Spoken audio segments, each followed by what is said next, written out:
Howdy, this is Mackenzie Franklin from SideGame LLC here in Colorado Springs, Colorado. Today we're going to be reviewing Blood on the Clocktower, designed by Stephen Medway and published by the Pandemonium Institute. If you haven't subscribed to the channel already, please make sure that you do. It is the best way to help us grow. And for those of you already subscribed, thank you so much for the continuous support. Let's get started talking about Blood on the Clocktower. Now, first off, an overview of the game. Blood on the Clocktower is a social deduction game. Your goal is to either, for your team, if you are a good player, you are trying to eliminate the demon in the game. If you do, your team wins. Whether or not you are alive or dead, every blue character is going to win. Otherwise, you may be a red character, and your goal is to keep that demon alive and make it so that they're one of the last two remaining living players. If you are playing the game, you're actually in the experience as one of those tokens, blue or red, you're going to get an identical sheet for whatever script you're playing. For example, this is Trouble Brewing, so you'd all get a Trouble Brewing script, and it would list all of the possible characters that are in the game. But based on the player count, it's going to determine what amount of each type of character are actually going to be in the game. You have the townsfolk and the outsiders, which are the good team. Townsfolk have abilities that will help out everybody, but the outsiders have ones that will generally hurt the good team. But they're still trying to win for the good team. And then you have the bad players, which are going to be the demon, that ultimate power that is going to be eliminating people generally every night, and then the minions that are there to help protect that demon and keep them alive for that final two. But mediating all of this, you'll have a storyteller who has this giant grimoire and is going to be guiding the game's process, whether it be activating special abilities, making decisions in order to make sure that the game is as balanced as possible. But not only just balancing, but also being able to answer questions to the people and also being very flexible in how they are going to be answering, responding, or taking actions as sort of this game master for the entire experience. So that storyteller is going to be guiding the game from day into night, and during the night, the abilities will activate. And then during the day, you're going to have the opportunity to have conversations with everybody in your circle. You can talk all together, you can separate into smaller conversation groups, you can share information and find people that you trust and try to suss out who the evil players are and who the demon is. Whereas the demon is trying to stay alive by making correct bluffs and reading the situation and trying to interact in a way that's not going to draw suspicion. Once the day is finished, you'll come together and potentially be able to nominate people, and if you nominate somebody, we'll vote on them, and if you get enough votes, you may become executed. When you're executed, you'll die. If you're the demon, good team wins, but if not, you'll go back into the night and activate those effects again. You'll do this cycle over and over again until one of the teams has won, and ultimately, there can only be one team that's going to be the winner. So that's an overview of Blood on the Clocktower. It's a social deduction game where very much the emphasis is on the deduction. You're going to be using your powers and abilities to try to get the information and ultimately execute that demon. Or you're going to, as those bad players, try to pretend to be the other characters gaining information and using that to lead others off of your trail. Now, the biggest pro that I want to highlight right off the bat, and we're going to move straight into the review portion, is the abilities of the characters and the interactions and implications of those powers and abilities. There are multiple ways to play every single character in Blood on the Clocktower.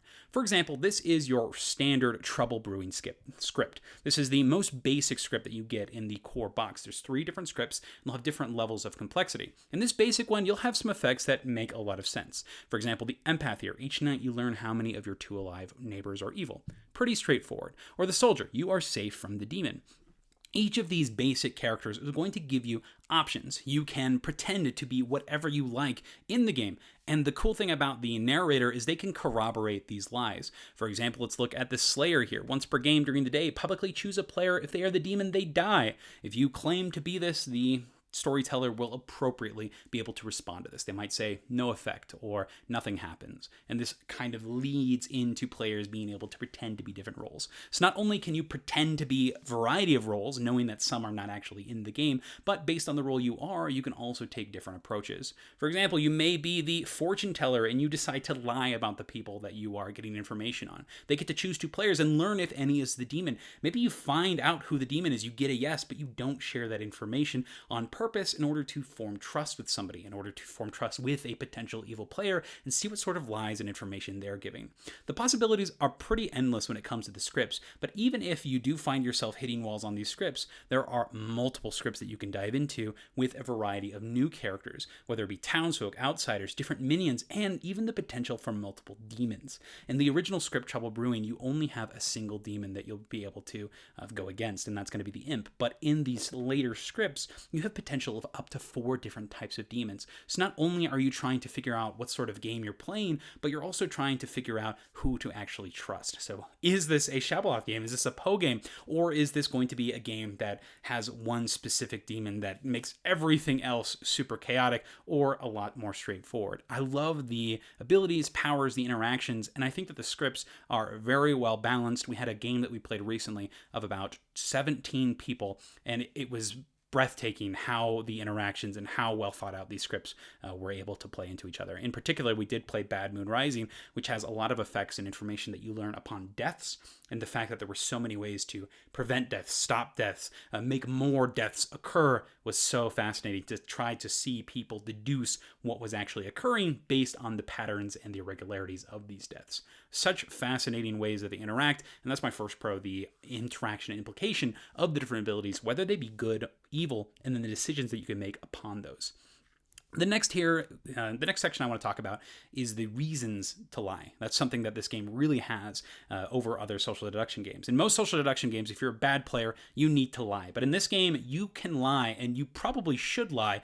It doesn't matter who you are, and you have the option. It's something you can choose to engage with. And a lot of the scripts, they're going to be characters that like to die. For example, the Raven Keeper here, if they die at night, they're woken and they choose a player, and you get to learn who they are. So if you're suspicious on somebody, you get instant confirmation if you do die. This is terrifying for that evil team because they don't want to accidentally kill the Raven Keeper. So it gives you an ability to bluff being something in order to make your ability trigger. Maybe you choose and pretend to be a powerful role so that that Raven Keeper triggers, or maybe you decide to pretend to be the Raven Keeper and trust a single person, but really be a strong role so that if you did tell somebody who you actually were, you wouldn't die if they were the demon, if that makes sense. So you're trying to use the roles to protect your information and get as much info as possible so you can actually figure out what is going on. So there's reasons to lie on the good side, but also on the evil side. Lovely. The next one here has to do with the storyteller themselves. And as I've been playing this game, as the time of recording, I've played about 30 games of Blood on the Clocktower, and only 4 of those times I've actually been in the game as a townsfolk or a outsider, one of the characters, the blue team or the red team. The other 26 times I have been the storyteller. And as the storyteller, this is actually my favorite position in the entire game. You get to be the mediator for the game with the ultimate end goal of having a interesting, fair, and balanced game as best as you can. You're trying to get it so that each team has a chance to win throughout the entire experience. And I love that challenge. And this challenge is represented through decisions that you'll be making constantly. Most of the time, you're going to be running the night phase, and that's going to be the biggest time you're going to be making your plays. And you'll have all of these reminder tokens that you'll have on this private screen that's called the Grimoire.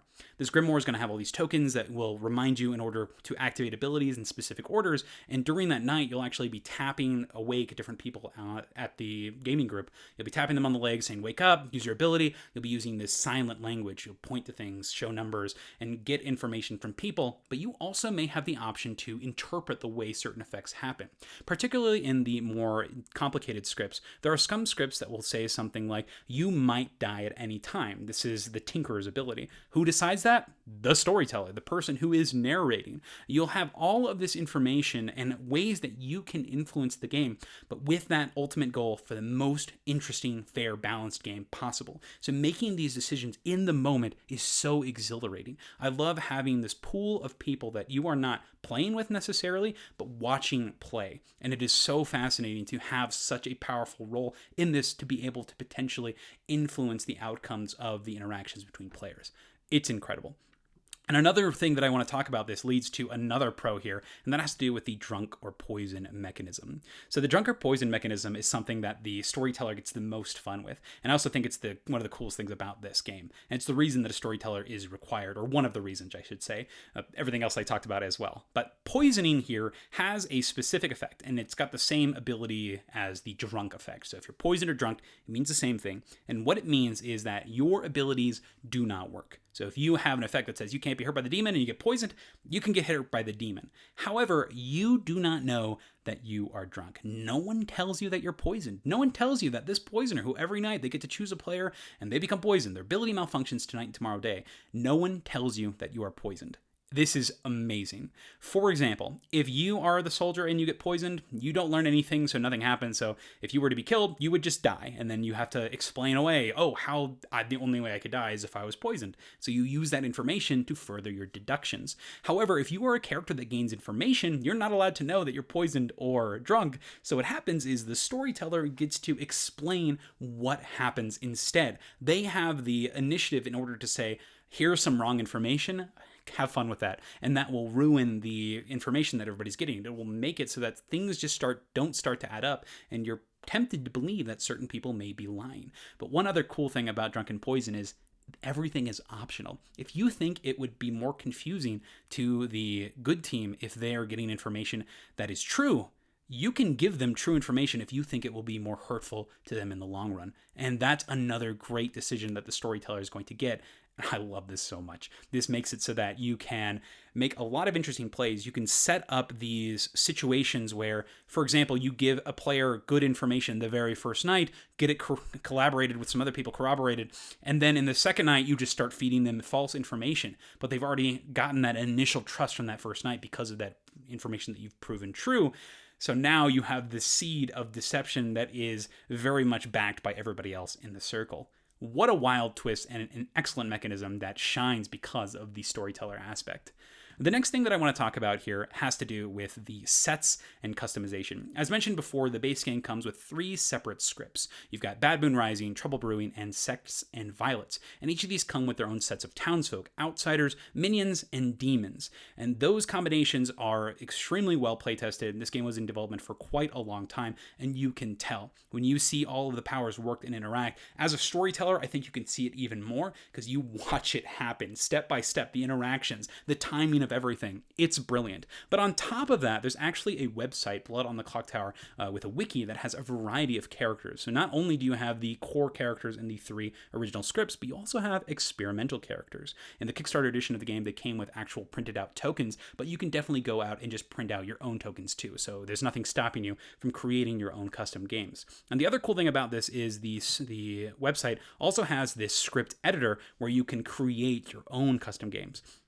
If there's a script that you like and you wish had a little bit more spice or zest, or characters you don't particularly like to play with, you can go in and customize this. And it's got a great user interface here. You'll select the townsfolk, you'll click on them here, they'll populate your different areas, you can filter by specific types. So it makes it very easy for you to create your own custom games. And then you'll also have these options on the side here where you can export them to PDFs, and then you'll be able to print off your own unique scripts. But if you're on the mood for this creative piece, you can go find so many scripts that have been played multiple times, been refined. One of my favorite ones here is the catfishing script. As you can see, this is version 11.1, and this script is incredible. This might be one of my favorite scripts in the entire game, period. You have a interesting mix of the demons from the original 2 scripts, the Sex and Violets, as well as Trouble Brewing, and then you'll have a lot of minions, as well as new minions that aren't even in the game yet, as well as a great mix of townsfolk and outsiders from all 3 of the different scripts, as well as some of the Kickstarter exclusive scripts that'll be featured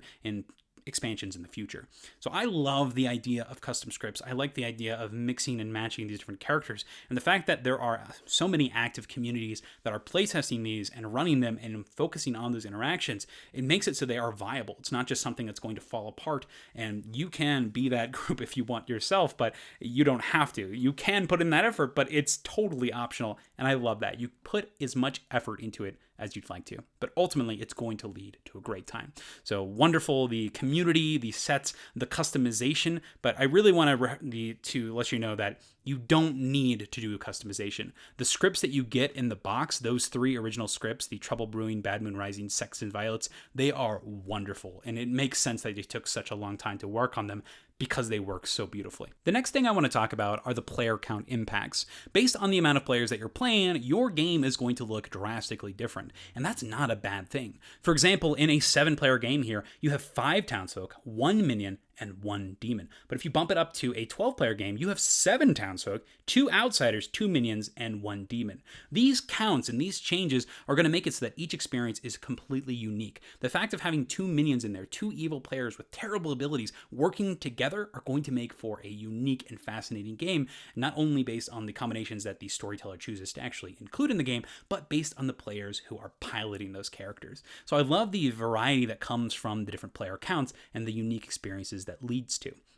In addition, when you play with different player counts, you may also find yourself playing a Teensyville game. These are scripts that are specifically made in order to be played with small groups of players, so 5 or 6 players. And they set up unique situation scenarios that only really work at those player counts. There's even this excellent script that uses some of the Kickstarter exclusive characters that makes it for a longer game with even more chances for deduction and bluffing. So I really like the difference that comes in a smaller set of game and how interesting and tight that experience can be, or how elongated it can based on the demons that you choose to include in your game. And these are resources that are readily available on that Blood on the Clocktower website there, so that it's known as the Teensyville.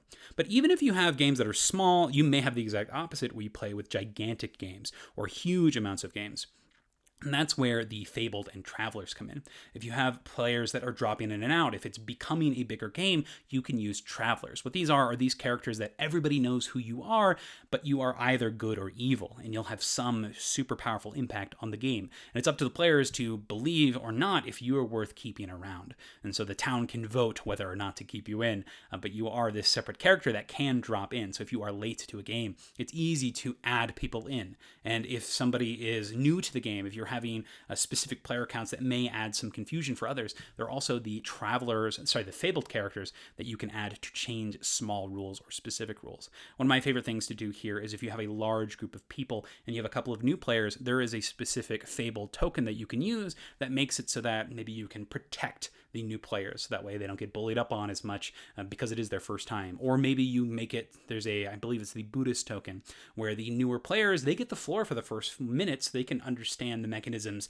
and see how the game works. They can ask provoking questions and put the pieces together before the meta of a group that has been there a while starts to take over.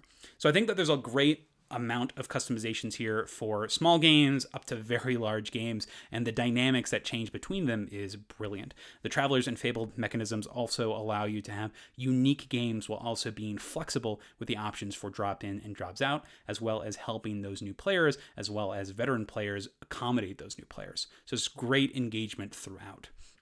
Next up, I want to talk about the scripts themselves and the engagement that comes from the players themselves. Now, some people may see this as a negative, but for me, the fact that this entire game is player-driven problem and puzzle solving makes it stand out for me. It's up to the player to not only play the game, but engage with the game. This is not a game that's going to methodically, systematically give you steps that you need to follow on your turn. The game flows based on the decisions that you make, who you talk with, who you stand up and decide to spend time with. You're going to stand up, move up to somebody, get information from them. With that information, maybe that leads you down the line to follow and go talk to somebody else. Maybe that information allows you to bring it back to the town square and make a nomination, decide to execute somebody because of what you've told. Maybe you declare what you say. It's however much you're willing to put into the game, that's what you're going to get out of it. And that may be a turnoff for some people, but for me, this is a huge pro. The fact that as a player, you get the agency to actually make decisions, and your decisions really matter. That not only matters while you're alive, but this also feeds off into when your character dies. One of the most interesting parts of this game is when your character eventually passes, when they go on, you're going to get a vote token here, and this is a ghost vote. You get 1 ghost vote per game, and the criteria for actually successfully nominating and executing someone is they have to receive half or equal to the number of votes of the living players. So for example, if this was the game currently, there are 8 people alive, so they would need at least 4 votes to kill. If you vote as a ghost vote, that is tallied to the vote, which can push the numbers to an impossible amount. Say there were only 4 people alive and 5 people ghost vote for a specific person. That means that there is no way that that person can potentially get off the block, unless there, I guess, were more ghost votes. But what I'm saying here is that as a dead player, as the game proceeds, you still have a huge incentive to figure out the puzzle. Use your ghost vote. Use it appropriately, because if you do, you can be the difference between a situation that's unwinnable to a situation that is winnable. And I love that scenario. The fact that not only does it matter what you do on the first turn, but all the way up to the very end, every single engagement and every single conversation you have is something that is important and something that you are encouraged to do throughout. So I love that pressure that's put onto the players of the importance of yourself, and everybody has that importance. I love that it's not just a handful of characters with the rest being filler. Every character matters in order for your team to win.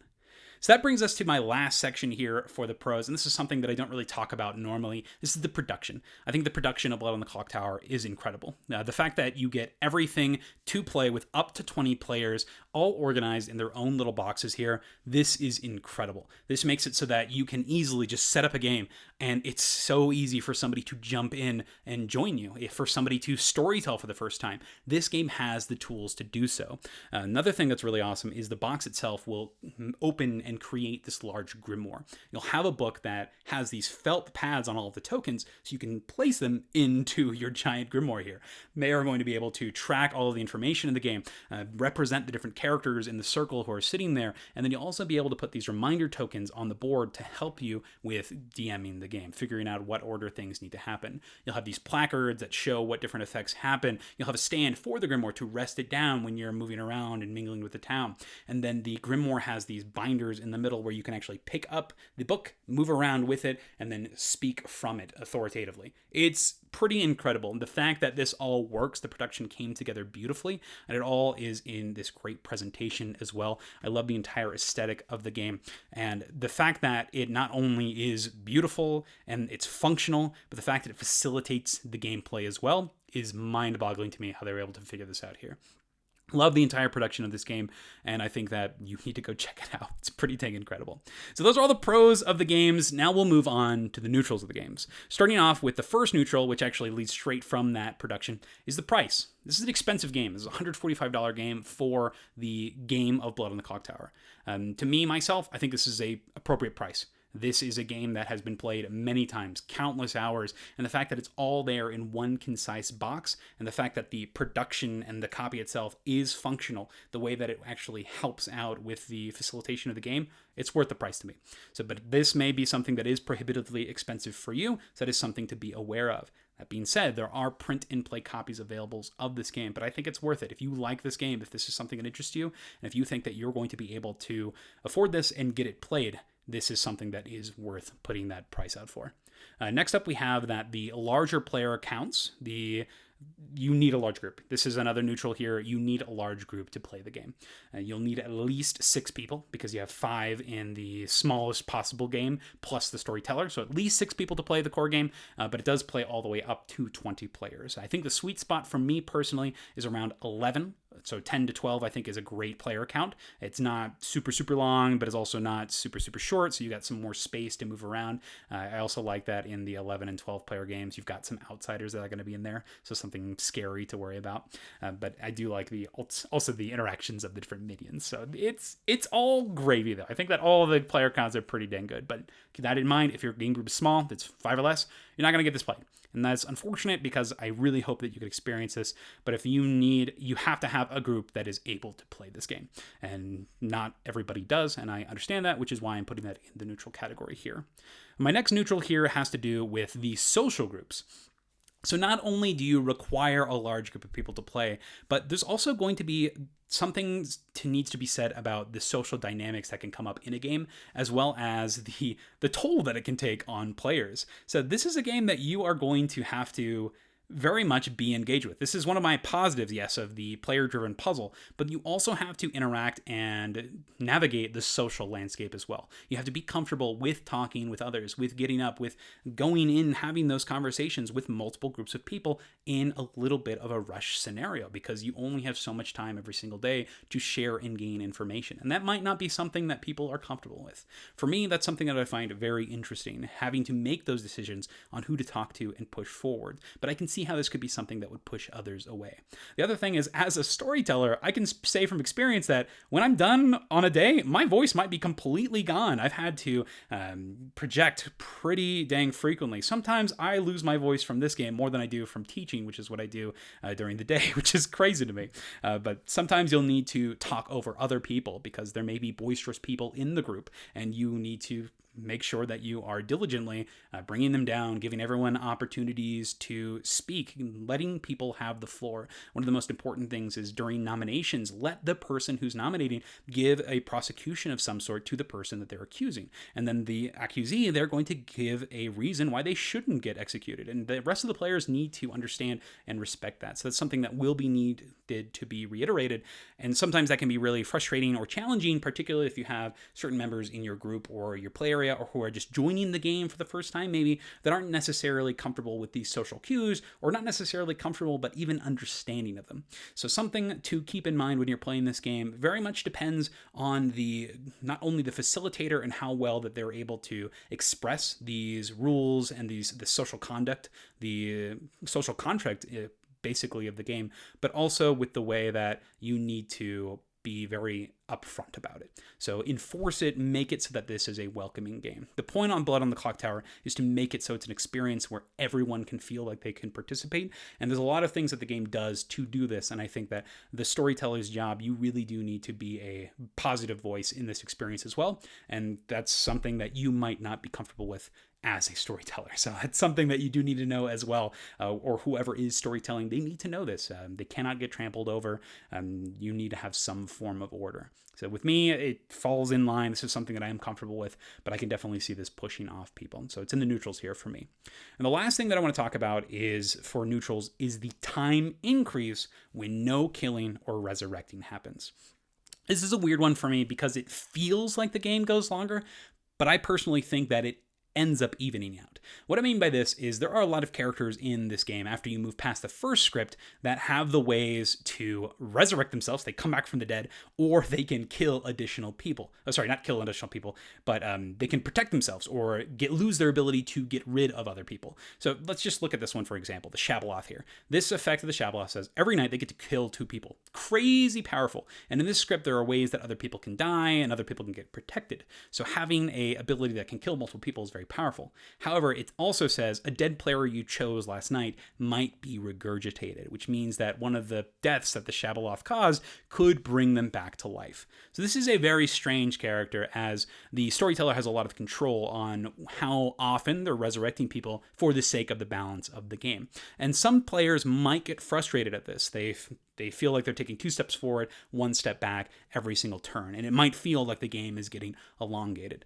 Same thing with those protective effects. There's a character called the Monk where every night they can pick a character and they don't die. And what if the monk and the demon who's killing somebody every night end up picking the same person quite often? It's going to feel like the game is taking a lot longer because less people are dying, which means there's more potential for rounds and opportunities.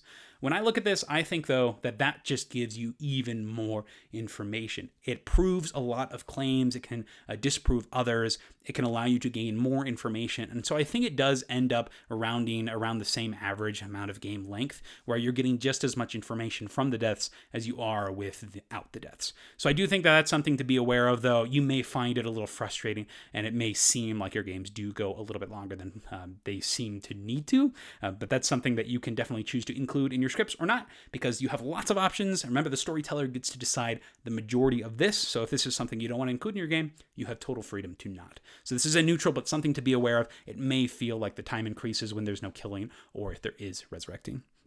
The last thing that I want to talk about here is my con for the game. And I have a single con for the game. The biggest con here has to do with the first night. The only thing that I dislike about the first night is it takes a long time. And this also depends on the player count. But generally, if you're playing with 10 or more players, this first night can feel like it takes a long time.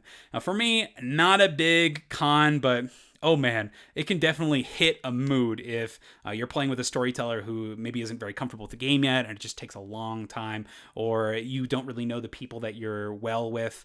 Honestly, I might move this to the neutrals, but this is definitely the biggest complaint that I get from the majority of people that I teach this game, is the first night is so long, and then eventually the game gets rolling. So I definitely want to express this as a con here, because it is the one that I hear the most complaints from. Through my 30 so games of playing this has been the biggest consistent con from it. The reason that the first night is so long is this is generally when the most of the information is happening. This is when the minions learn who the demons are. This is when the demons learn who the minions are. This is when all of the effects of the first night characters trigger, and then a lot of other effects may also happen here. So there's so much that happens in the first night, and what we've started to get used to is having conversations. So during that first night, we just talk about the day, we talk about what's going on, and it may be a super long night, but as soon as that's done, the rest of the game ends up going pretty dang smoothly.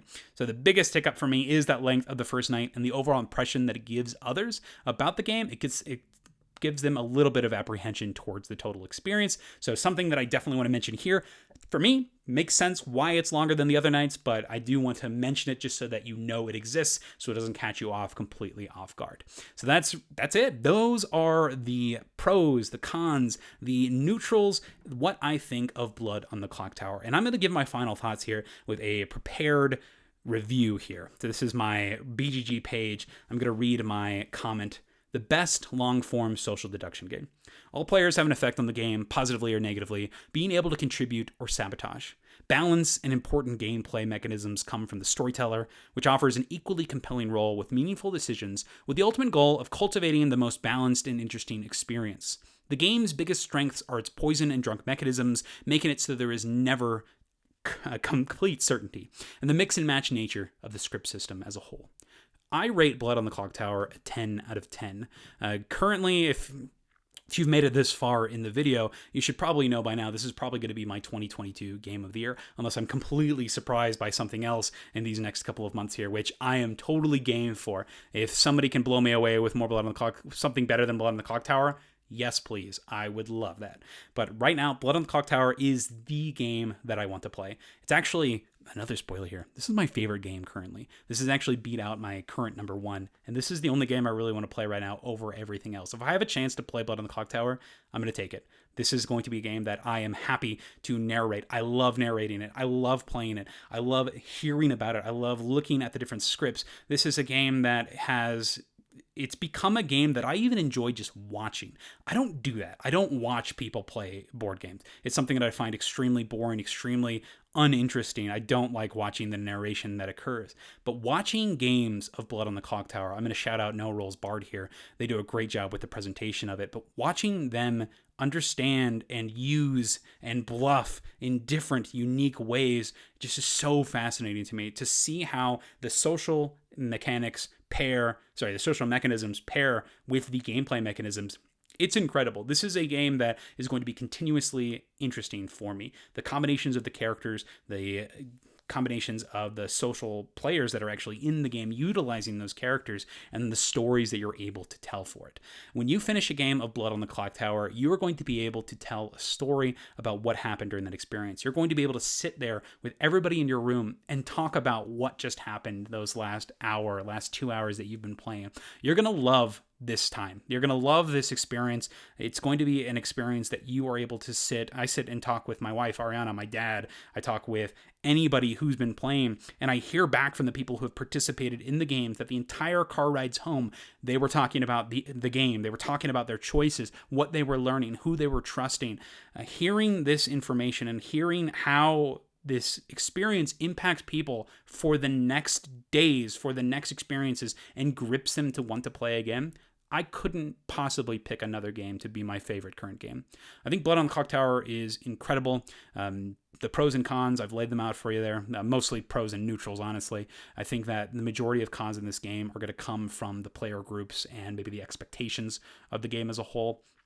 But I think Blood on the Clocktower is an experience that, with a storyteller that is ready, engaged, and has that mindset of, I'm here to make an interesting, balanced, fair, and welcoming game, That's going to make your experience. So I wish that I could teach everybody watching this video how to play Blood on the Clocktower. I wish I could storytell for you because I love it. I think it's so much fun. It's a game. It is a game. I feel like I am an active player making meaningful decisions, successive, incredibly impactful, meaningful decisions throughout the entire experience. And I want to make sure that you know this.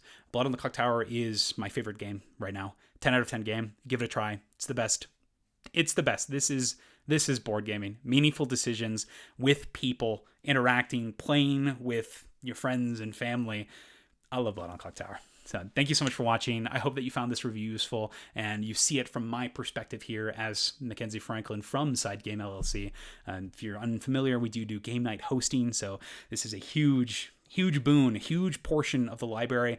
I just want to play more Blood on the Clocktower. I'll storytell it. I'll teach it. I'll play it. I am so excited. So that's it. That's Blood on the Clocktower. Thank you so much for watching SideGame Strong.